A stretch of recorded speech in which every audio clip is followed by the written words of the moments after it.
Good day guys, so welcome back to my YouTube channel. Ayun, i-vlog natin tong ating in-order sa online, sa Shopee. So yun guys, nag-order na tayo ng gagamitin natin sa panggilid, no?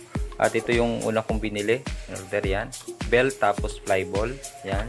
So ang presyo nito guys is nasa 800 pesos. So subok ko naman to. Nakadalawang order na ako nito, no? So matibay to. Tapos nag-order na rin ako guys ng flyball, yan. So medyo maingay na kasi yung aking panggilid, kailangan ng palitan. So nag-order na rin ako guys ng itong isang set ng tools natin, no? Ito, lahat ng tools na to is panggilid to. So medyo kulang pa nga ito pero ito yung pangunahing kailangan natin. So ito guys, ang size nito ay 19. Ayan, open range combination, no, ng box. Ayan. So ang presyo nito guys is 111 pesos.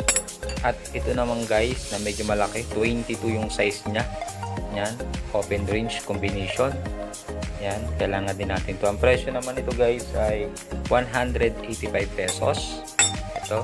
Tapos ito naman guys, lahat na ito, itong dalawang T range, tapos itong Y range, tapos ito, ang presyo nito guys ay 370 pesos. Yan. So yun guys, ako nang gagawa ng aking Honda Click ng CVT panggilid, no?